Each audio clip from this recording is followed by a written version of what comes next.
Dear Ronald, dear Chela, rabbis, leaders of Jewish communities and organizations, distinguished guests, dear friends, I share with Ronald every word of his speech, especially the message about how to teach young generation to produce new Jewish kids. Is this being recorded? I'm quoting exactly. Yes. But it's good. It's good. Thank you very much. We're living in an age of contradictions and extremes. Extreme poverty, extreme wealth, extreme happiness, extreme sadness. Never before so many people had access to health care, clean water, education and jobs. Yet more and more people are leaving their homes to build better lives elsewhere. Never before have we seen such a fall in American and European standard of living and such a rise in Indian and Chinese standard of living. Understanding the trends underlying the contradiction of our modern world is critical because many of them pose a threat to the lives and peace of Jews everywhere. How can we counter or minimize them? Let me start with what I see as the most important trends. Judeo-Christian civilization is no longer dominant, determining the course of world history. What is now remarkable is the extent to which China, India, and the Muslim world have, over the past decades, become central to global affairs. The world order is becoming polycentric, politically, economically, and culturally. The consequence is that global governance based on European and Western values is no longer possible in this world. The second but closely related trend I want to highlight is the evaluation of globalization, which had triggered a rise of neo-nationalism and isolationism.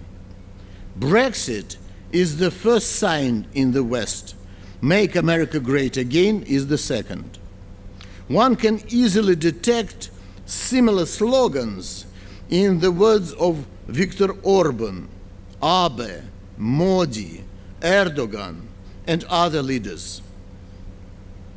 2017 election campaigns in France, Germany, Italy, Sweden, Iran, South Korea, and other countries are focusing on these ideas.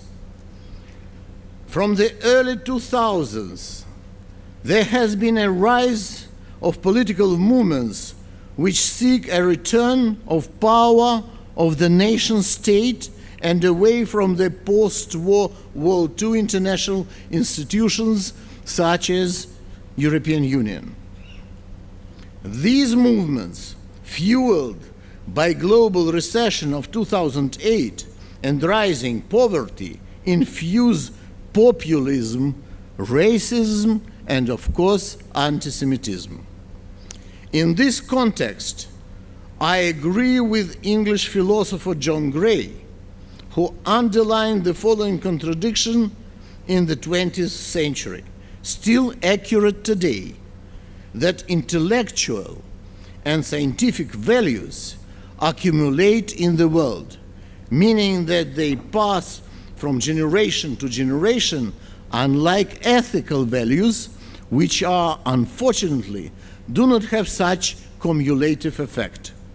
That is why each generation must learn these values on its own, because if it doesn't, there is always a possibility to be taught by a new catastrophe.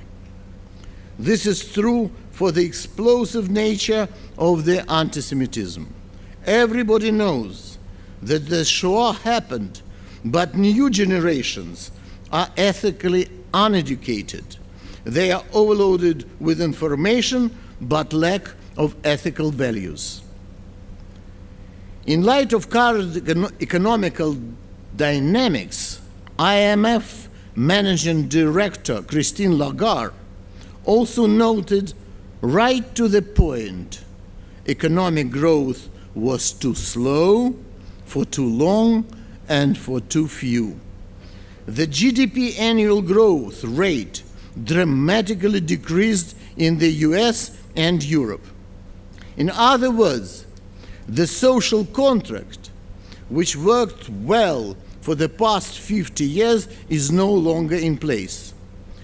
We, as citizens of the developed world, believed that every new generation would live better than the previous one, that children would live better than their parents.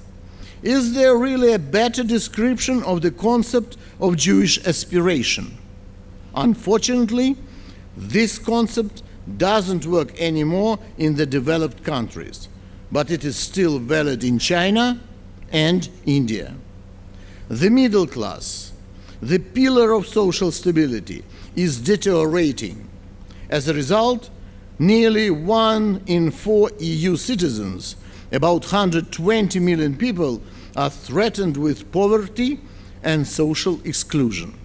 So, it is not surprising that even well-to-do European societies are dominated by fear rather than values. Fear of poverty, fear of migrants, fear of their lives amid terrorist attacks. There are indeed many things to fear. Threats are real and come from different horizons. The Jewish state, together with the State of Israel, can play a major role in preventing those threats, including the threat of nuclear terrorism, and we are strongly involved in this issue. 10 years ago, on the EJC's initiative, the International Luxembourg Forum on Preventing the Nuclear Catastrophe was founded. The forum has brought together the world's leading experts in nuclear non-proliferation. Currently, the forum is the most influential organization on this issue. I would like to stress the importance of promoting a strong coalition between US, EU, and Russia to fight together the threat of terror and nuclear proliferation. Israel and world Jewry will benefit the most from this process. Dear friends, I have outlined the trends shaping our world and now want to turn to effect on us, on Jews. As a result of the trends I mentioned across the political spectrum, both in Europe and in the United States, we are witnesses strange and sometimes dangerous coalitions. Some of these coalitions make anti-Semitism part of their political message. Radicals from all sides remove taboos. Anti-Semitism becomes trivial, routine, and a part of so-called new normality. And when we complain, extremists on the right and left tell Jews that we are weaponizing anti-Semitism. This is a new form of very old anti-Semitism. Jews are perpetrators, while anti-Semites are victims. Most of the people at this gathering are products of the post-1989 world, meaning that we spent most of our adult years in a period dominated by the spread of democracy and the absence of a global threat of war. This period has been almost ideal for all Jews, and not only in the Western world. However, the prosperous and flourishing Jewish street at that time doesn't exist anymore. In many parts of the world of the 21st century, the terror threat and violent anti-Semitism forced us Jews to isolate ourselves and even to flee from some European countries. And let's face it, no Jewish community anywhere in the world, however strong or organized, is now immune from Jew hatred. The findings of the annual report of anti-Semitism worldwide issued yesterday by the Kantor Center in Tel Aviv University make that clear, and I recommend it to you. While the number of anti-Semitic incidents, especially violent ones, has decreased worldwide in 2016, the enemies of the Jewish people have found new avenues to express their anti-Semitism, with significant increase of hate online and against less protected targets like cemeteries. We see from statistics a decrease in the number of anti-Semitic incidents, especially violent attacks, mostly in countries with large Jewish population. In 2016, incidents of anti-Semitic violence fell by 12%. A significant fall was noted in France, where the government outlined a 61% decrease in all forms of anti-Semitism in 2016. Among the reasons of the decrease in the number of violent anti-Semitic incidents is the visibility of improved security measures to protect European populations as well as Jewish areas and institutions. These positive results, however, are counterbalanced by a sharp increase in anti-Semitic incidents in English-speaking countries, which have historically been more welcoming for Jews. The UK saw an increase of 11% during the 2016. In Australia, the rate of increase was 10%.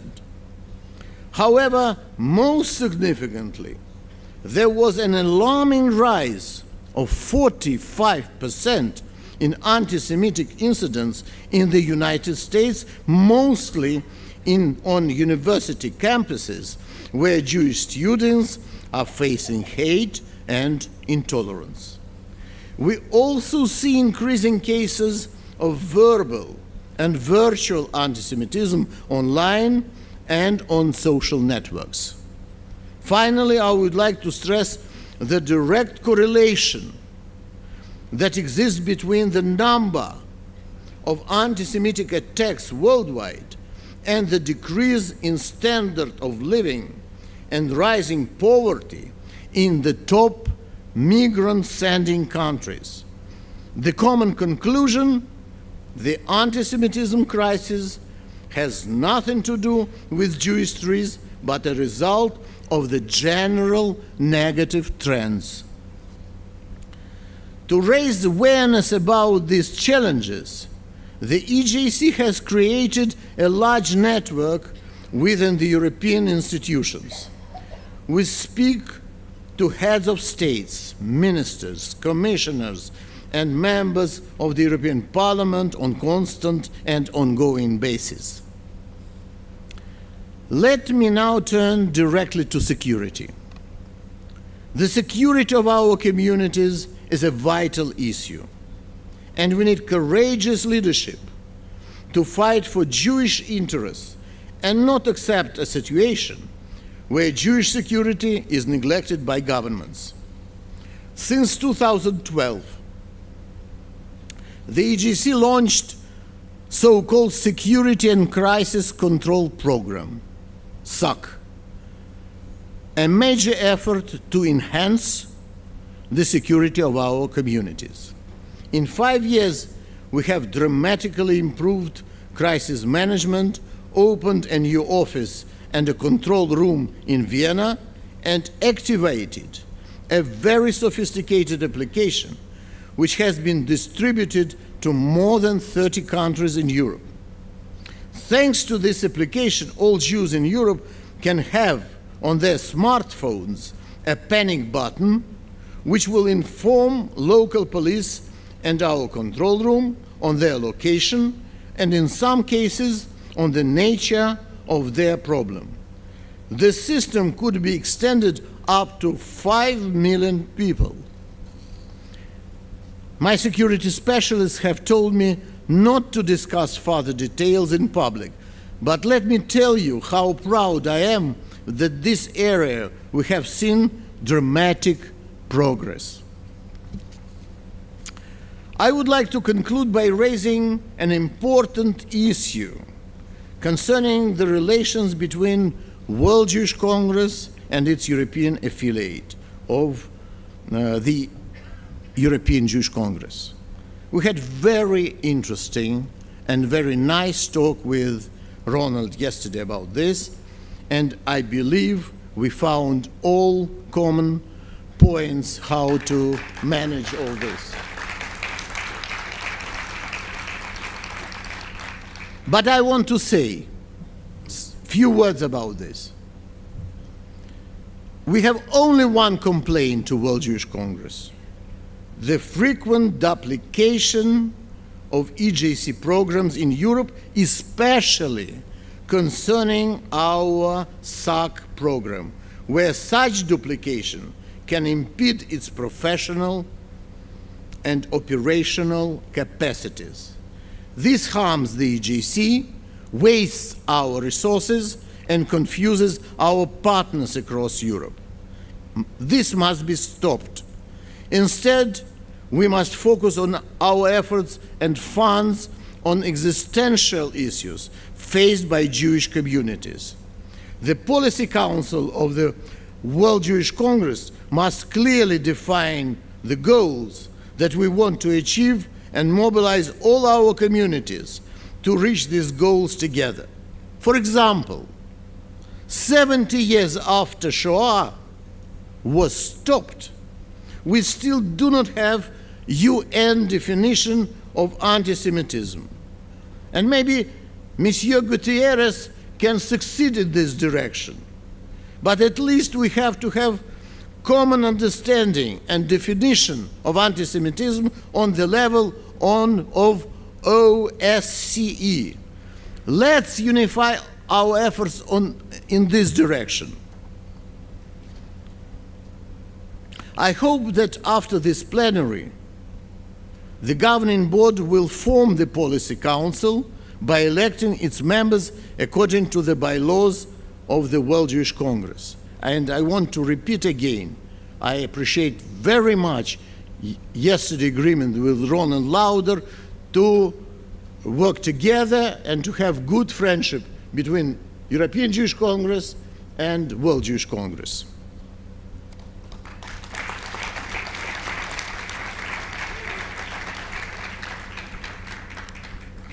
Dear friends, I would like to conclude with the words of Leo Tolstoy, the Duke Leo Tolstoy, who wrote more than a century ago something very touching. What is the Jew? What kind of unique creature is this whom all the rulers and all the nations of the world have disgraced and crushed and expelled and destroyed, persecuted, burned, drowned, and who, despite their anger and their fury, continues to live and to flourish? The Jew is the symbol of eternity, He is one who for so long had guarded the prophetic message and transmitted it to all mankind. A people such as this can never disappear. The Jew is eternal. He is the embodiment of eternity. Exactly for these words and his position, Duke Tolstoy was expelled from Orthodox Russian Church. And I was crying with the tears of appreciation when I first time read it. This positive perspective gives us hope. We continuously prove to the world that we Jews are resilient, generous, and tolerant, well known for our love for life and solidarity. Unity is our strength, and this is what we need to strive for. Let's come together as one person with one heart. Ke'ish echad, belev echad. Thank you.